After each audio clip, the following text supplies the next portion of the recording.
Today you will be looking at oblique asymptotes and graphing rational functions. The first thing we'll do is we'll define an oblique asymptote. An oblique asymptote, if our degree of the numerator is exactly 1 degree larger than the degree of the denominator, the function has an oblique asymptote. Okay, now in order for us to find the oblique asymptote, we have to use long division.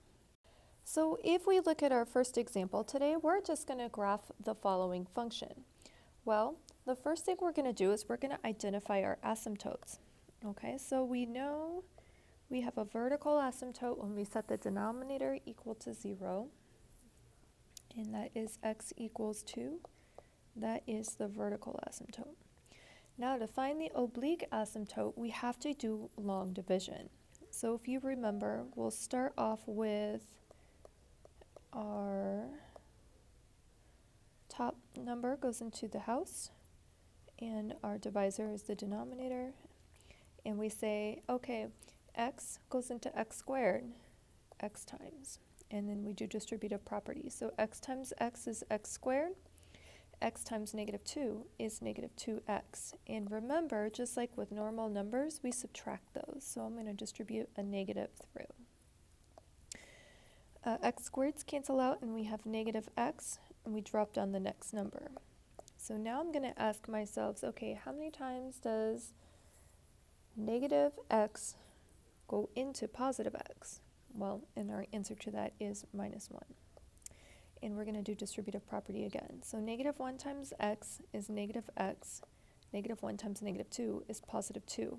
And remember, we're going to change those signs and subtract.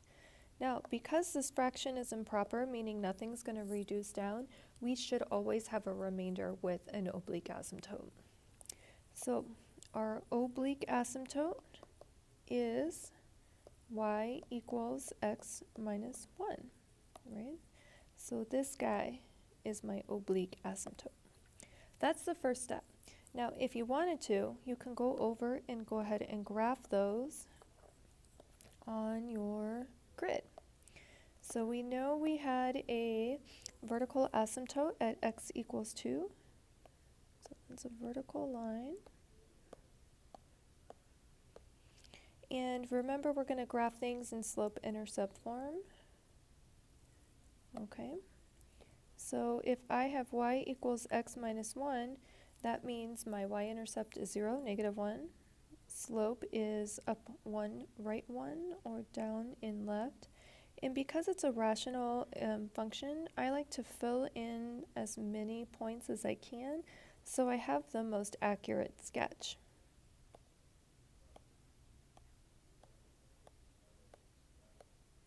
And then remember, asymptotes are dashed because it's like an invisible line that the graph approaches but doesn't cross. Now remember, there are some rules that allow the function to cross a horizontal asymptote, but never an oblique or vertical. Okay, so our next step is to find our intercepts. Now remember, on our assessments, you're going to do all this stuff before you sketch the graph, or you can also do it in pieces.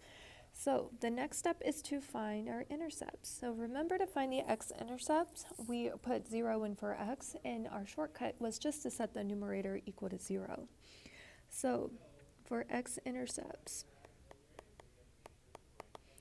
we have 0 equals x squared minus 3x minus 4.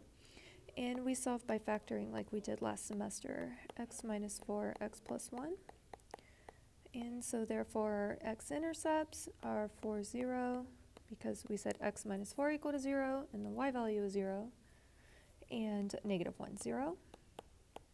Remember, to find the y-intercept, we replace all of the x's with 0, or I divide the constant of the numerator with the denominator. So let me show you. So we have y equals 0 squared minus 3 times 0 minus 4 over 0 minus 2.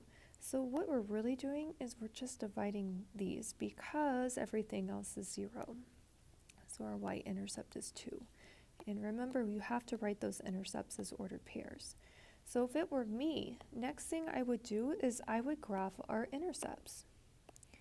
Okay, so we're going to graph our intercepts. Notice we have 4, 0.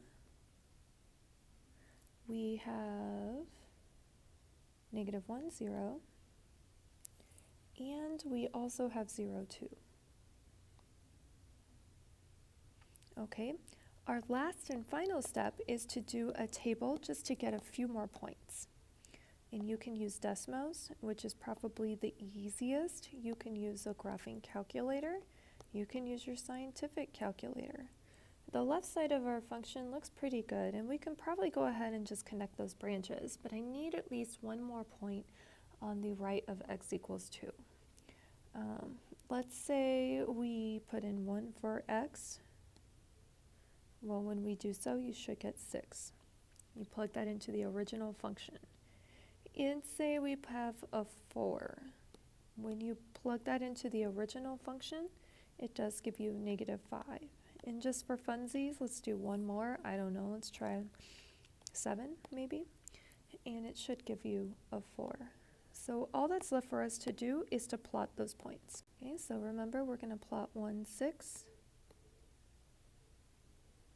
And remember our branches of the graph approach the asymptote, do not cross. We have 4, negative 5. And we have 7, 4. And again, they approach.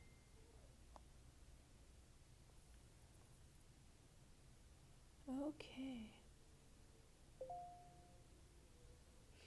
So that's it. Now I want you to take a few minutes and try the example you tried.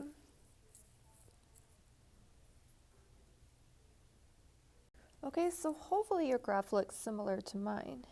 Okay, so notice we have a vertical asymptote at x equals 1, an oblique asymptote at y equals x minus 3, x-intercepts at 5, 0 and negative 1, 0, and a y-intercept at 0, 5. And that's all there is. Guess what? It's time for practice. The end.